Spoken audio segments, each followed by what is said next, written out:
Hello, hello, hello, and welcome to this month's amazing lineup on the Her Version Impact panel. Her Version launched in January of 2021 and had its first guest speaker in April of the same year. Since then, the Her Version platform has been expanding rapidly with over 370 YouTube videos, over 85 female guest speakers, and over 60 impact panel guests. As of the month, we are also streaming across 10 podcast platforms: Spotify, iTunes, Stitcher, Pandora, to name a few. I am thrilled to have a female panel filled this month as we talk about the journey of being a single mom. Join us as we dive deep into our personal journeys and what we have created for ourselves in order to better our lives. For those of you that don't know me, I am your host, Sabrina Victoria. If you're new to this podcast, make sure you follow, like, subscribe, and share. Let's jump right in.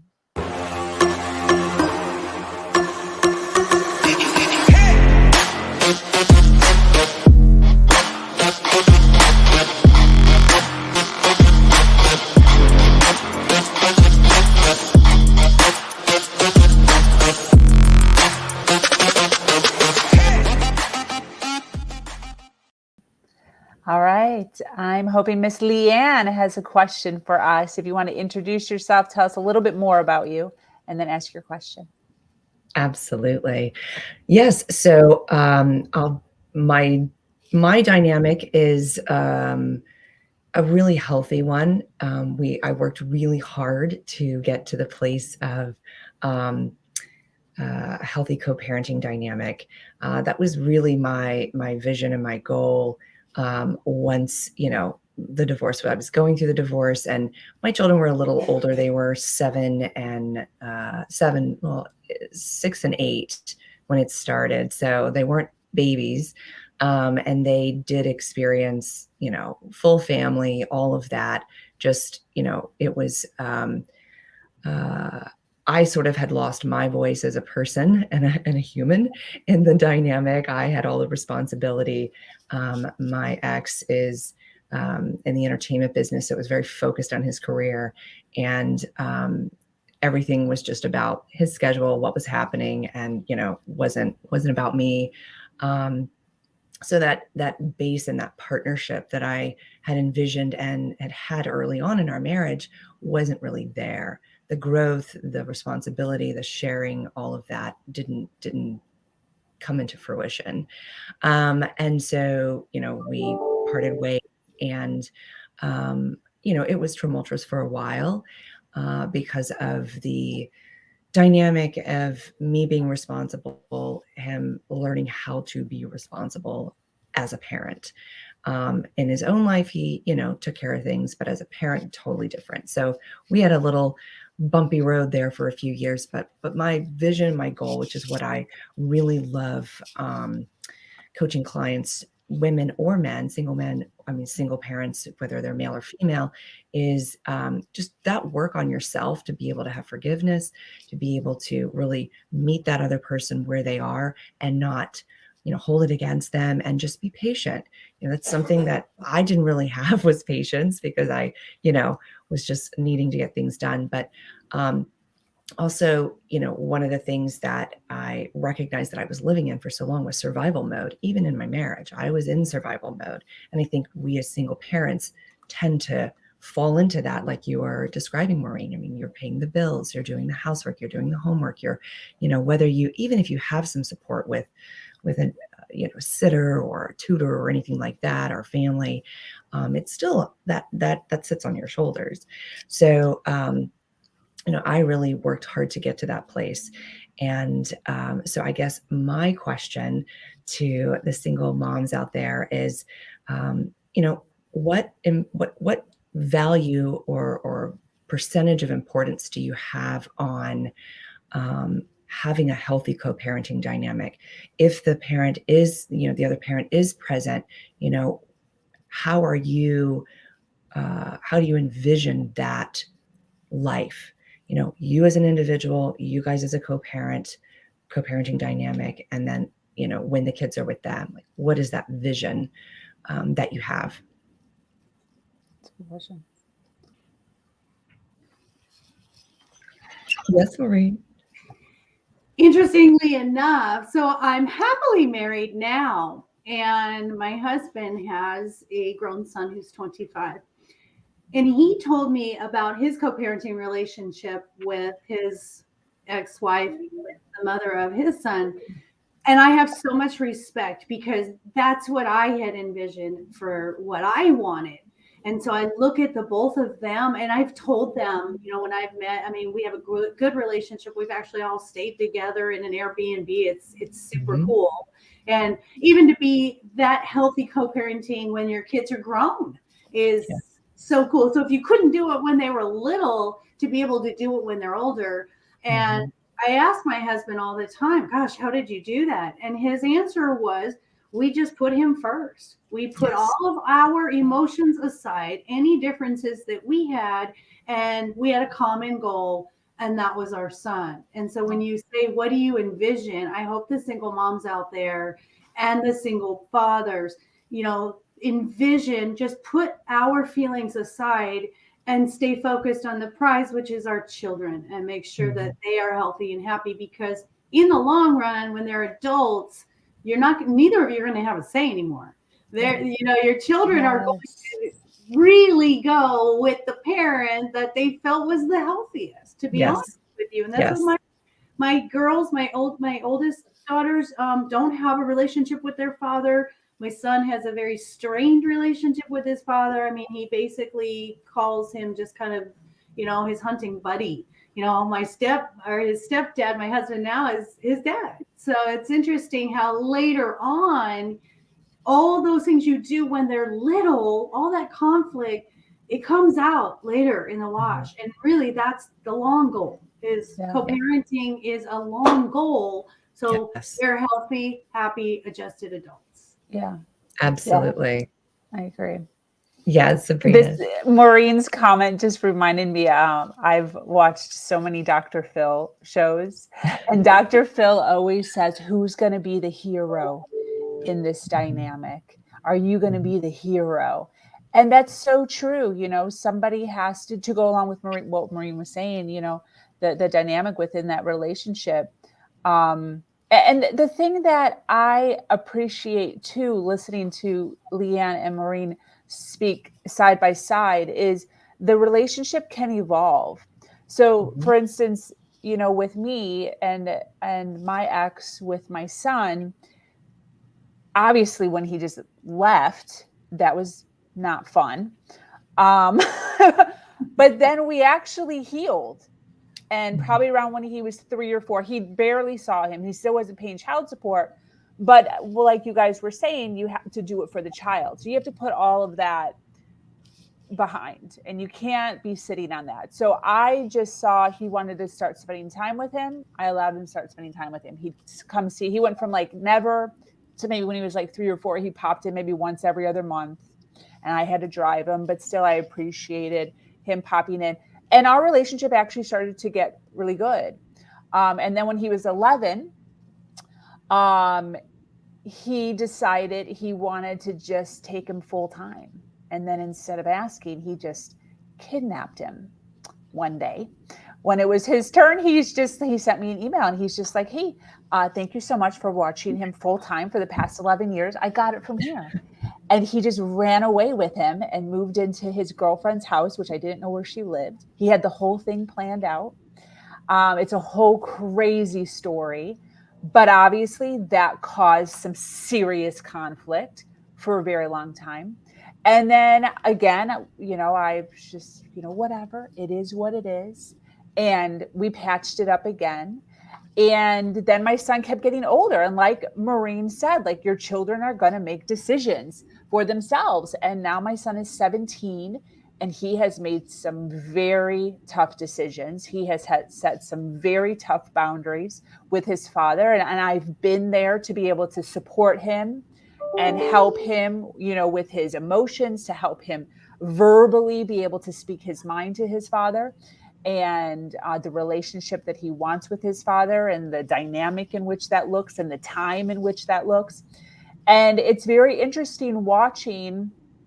I don't want to say it in a negative sense, like you get what you deserve, but it is very much like that. If you're deciding to be in constant conflict with the loving, there's always a loving one, usually, or one that the child, appreciates more, then the child will eventually grow up and be able to make their own decisions.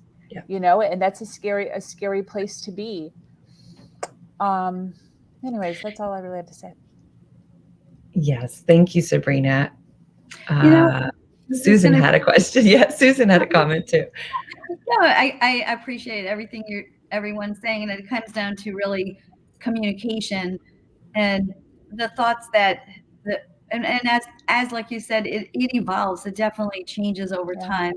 I saw that a lot, and we have an active dad, which is good. And one of the things that I was thinking about while you were all talking is that I remember in the beginning, though, the concept of that we are not a broken family. And I wanted to just read this comment and hear what you had to say, because it's, they draw a picture my kids also were about LeAnn's kids' age. So they were a little bit older when this happened, but when they're drawing pictures of family, it's yes, you have a mom and you have a dad and you have a sister. We are a family unit. It's okay. It's just that we're not in the same household. You still have a whole family. I love that. And it's growing. And it grows as now we add, and I also want to add, like Maureen, I'm happily married, found the love of my life, so grateful. And they see that love. They're so close to my husband, their stepdad. So it's a beautiful thing. And it's a growing family. So I just wanted to throw that idea out. I love that, Susan. That's one of the things that I really represent as well is, and I also have a few other friends, and we all get together. We have barbecues. We, spend holidays together. I have a partner now. I'm not married, but I do have a partner, and we all spent with my ex's partner. We all spent Thanksgiving together at a friend's, and awesome. When the children see, everyone having a good time, or, there's still difficulties. We are still a family. That's one of the things that both myself and my ex have always preached. We're still a family. We just live separately, or we just live differently. And there's a fluidity there. Obviously there's still some frustrations, or where's the soccer cleats? They're at your house, or, you didn't drop off the cord for the computer, and, things like that for school. But, those are just kind of menial things, but, there's still, when you have that healthy dynamic and that open communication, and that's one of the things, I'm not sure if Maureen said it or Susan, but when it talks about communication, I think that's the breakdown of relationships in general, is just lack of communication and lack of, listening. And I think that's a skill that so many of us don't have. We're not taught to do that. We're taught to communicate in the workspace. We're taught to, communicate at school, to present, to do those things, but we're really not supported and how to communicate in a relationship dynamic. We are all given, kind of, it comes secondary in how we grow up, how we see our parents, how we see our families, how we see our grandparents, all of that stuff. And it's just kind of osmosis, and everyone is like, oh, this is just how it is. And it's really not. And so that's something that I really focus on, not only for, I put into practice, I'm sure as we all do, what I preach and try it. Boundaries is one thing, communicating is another thing, but also understanding your thoughts and your feelings, why this is coming up, what is triggering you to think this way and react this way. And so, having that whole system and kind of tools in my tool belt helps me deal with the things that come up, and how you react to other people, and especially the ex. But we have created, because I'm going to take credit for this, because of my ability to kind of put all those things aside and focus on the children, and also, demand that respect through the boundaries that I created, because they were so loose in the marriage. They were so loose through the process, because I just didn't have that. We all have different reasons why. Mine was just to not have, to fight, not have to, do all those things. So that is, for me, one of the biggest things: boundaries, communication, and all of that. And because of it, I've been able to kind of lay the groundwork for, the dynamic that we have now. And the, having other partners as the family grows, like Susan says, my kids feel very loved. And I remind them on a regular basis, look how much love you have around you. Look how many people love you. Yeah. My son had an event last night, and my partner was there, and one of his dad's friends was there. My mom was, all of these things. And it just doesn't have to be exactly what we thought. And I wanted to say too, thank goodness we live in a time like today when we have, forums like this, support groups.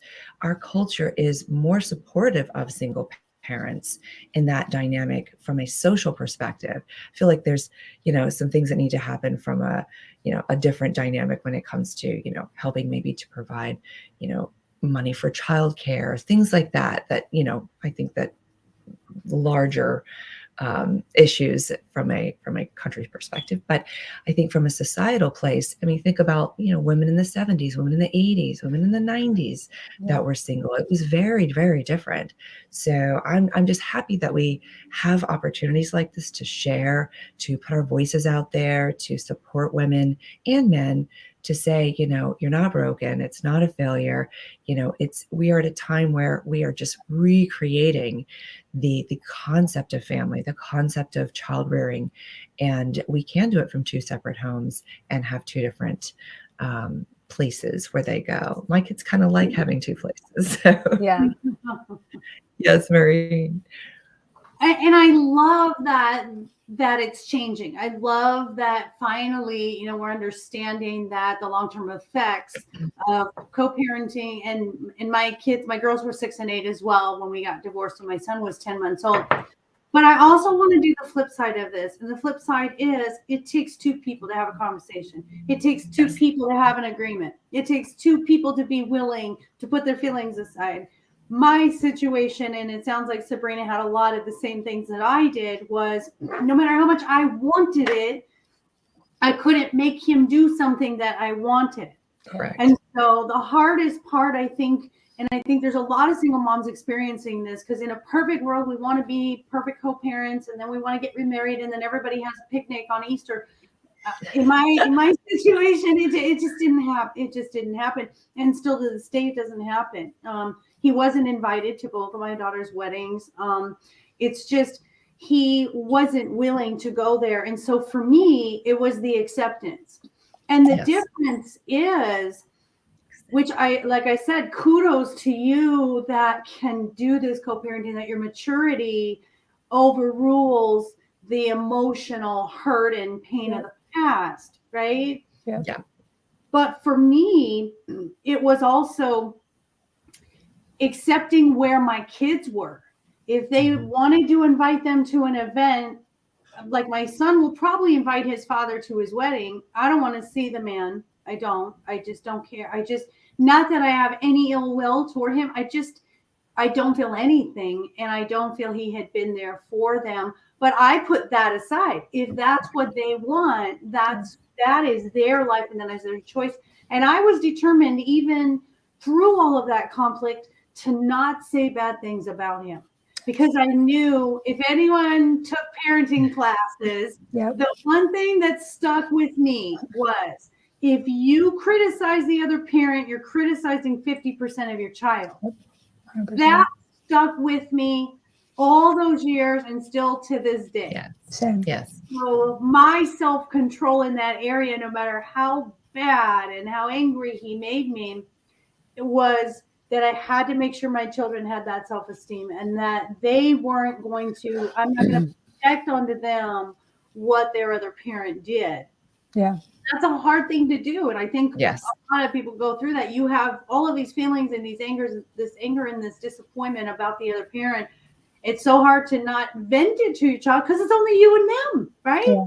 Who do we talk to at the end of the day? The people who are closest. If it's just you and a child, you're going to be sharing that stuff, and we got to be careful not to share or overshare how we feel about that other parent. Regardless, we let them express how they feel, and we try to help them understand that this is just how this person is.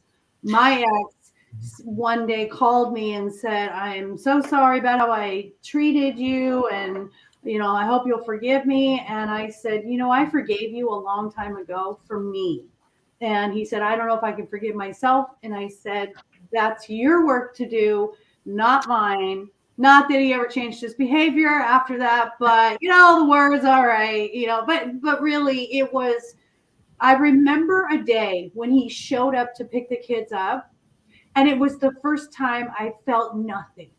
Not anger, not resentment, not missing him. It was like, it was that profound moment. I can still see it to this day, like this aha, like, I'm over it. I'm healed. Yes. Remember that. And you do. And I think when you get to that profound moment of healing, I think it's easier to co-parent, because now you've closed the chapter on the emotions related to the relationship, and you're open to the relationship of parenting with them.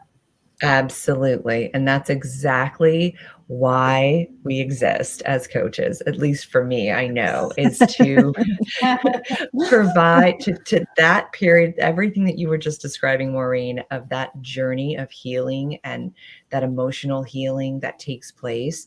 Yeah. That is where the work is. That's what you want to get to. But people don't think that they have support. They can't do it on their own. You can do it on your own. It might just take you a lot longer.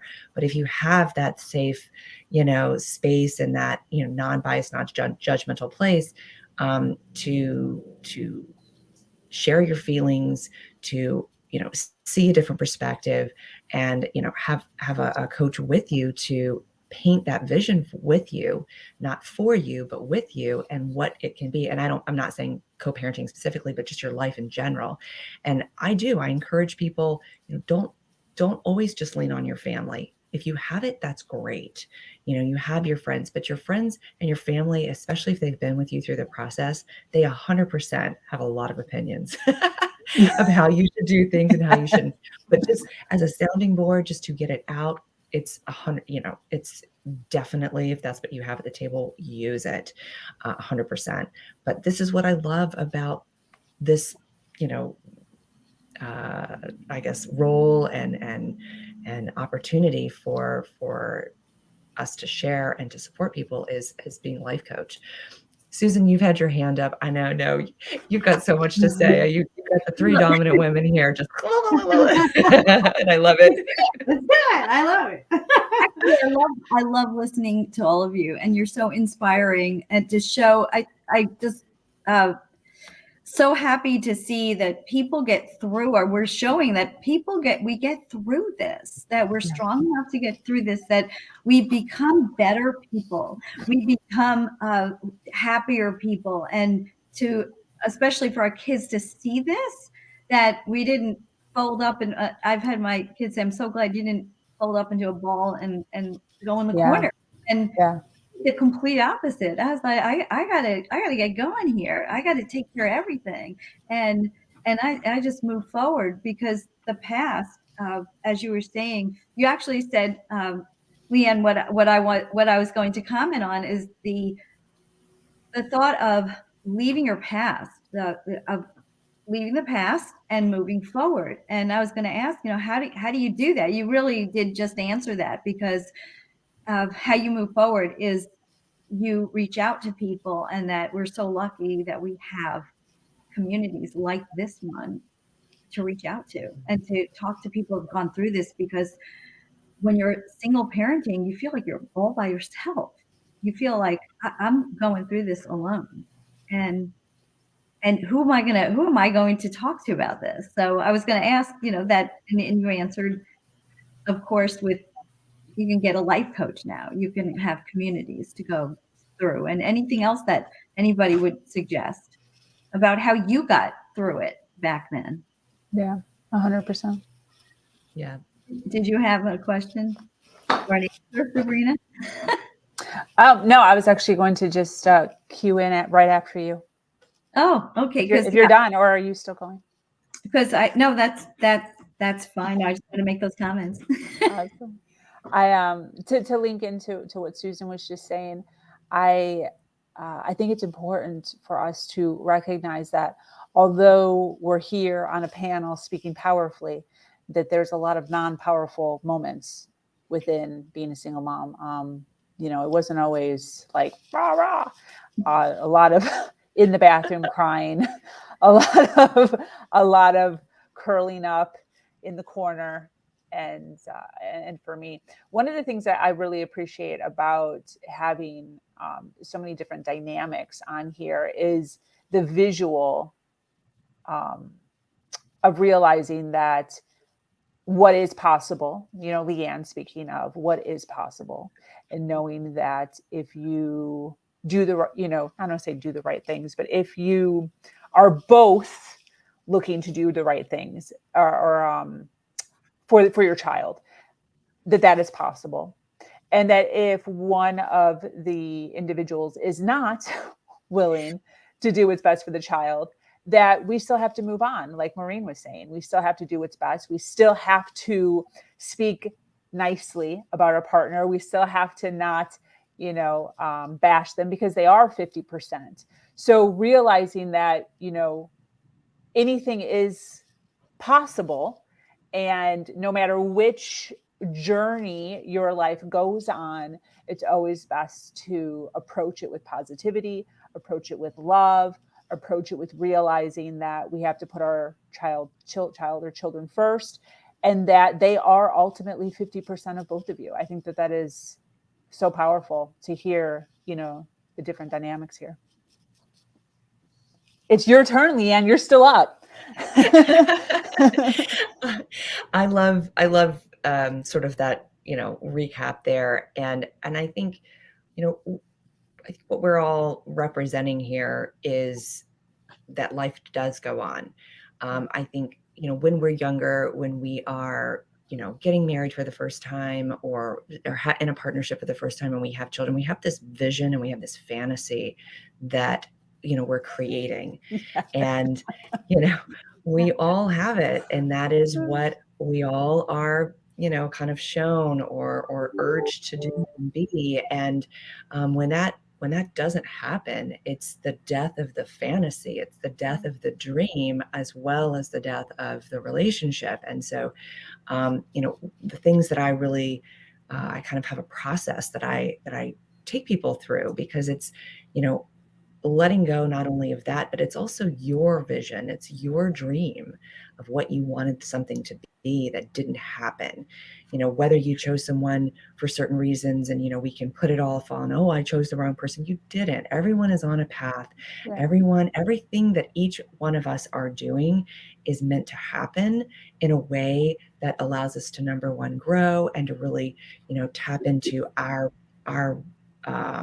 why we're here and what we're supposed to do. And, you know, none of us would be here had we not gotten divorced and really found resilience and healed and created all of these things. So, I mean, there is a path, but it is part of, like, you know, that dream that you had as a child or as a young woman, and, you know, or following, you know, what other people are doing or something like that. It is the death of that as well. So, you know, I feel like, you know, when you're a single mom or a single parent in general, when you become a single parent through divorce or leaving a partnership specifically, you know, it is understanding, you know, what am I going to do now? Where do I want to go? How do I want to live my life?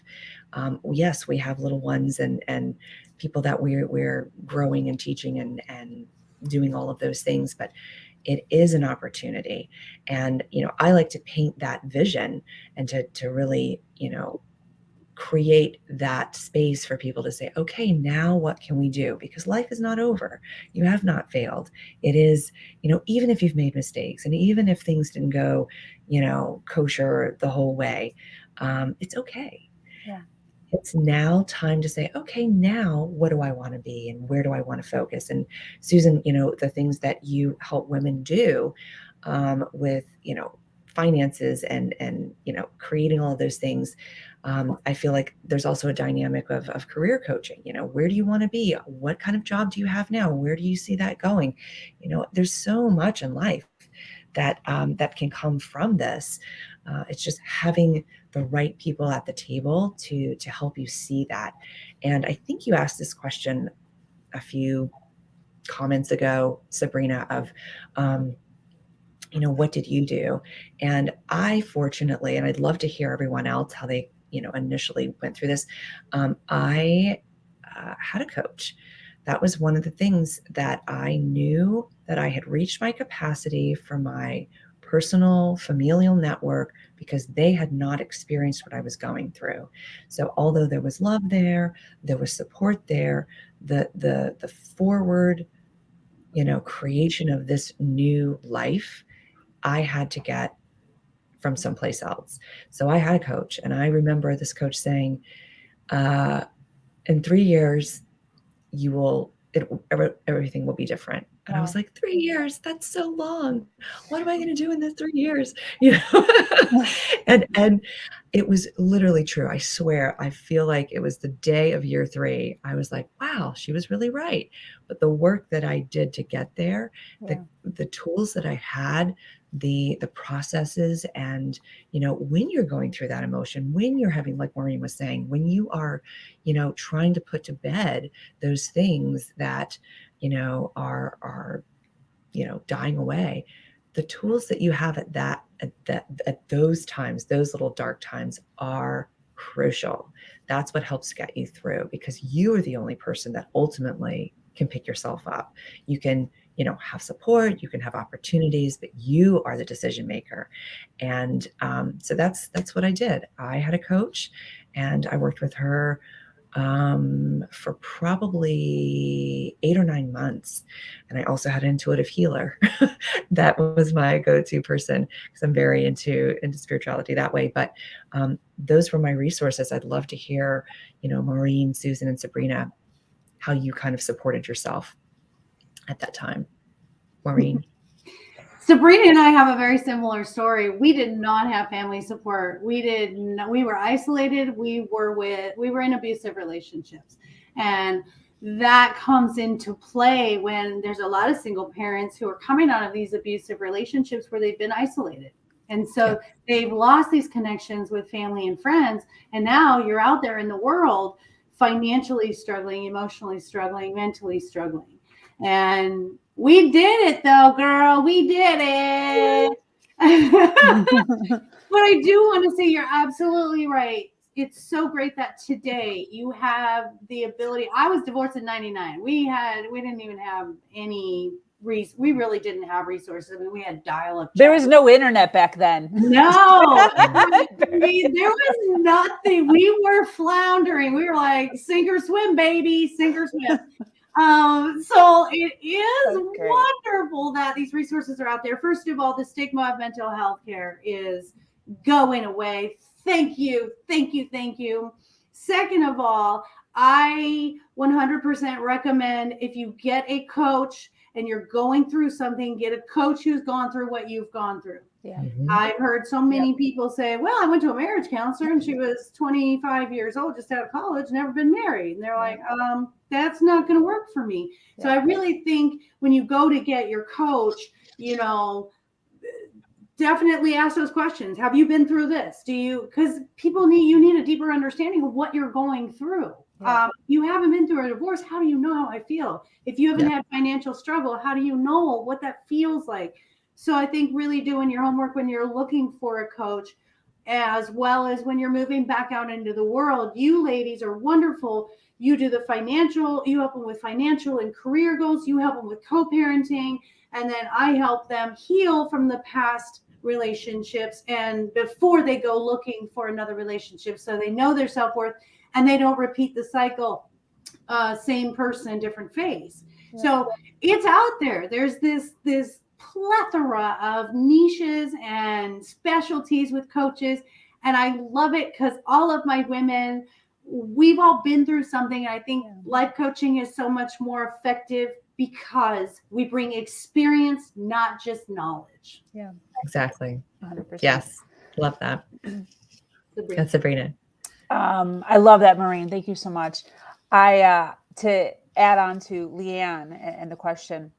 So when I was first going through all of this, as Maureen said, there was no finances.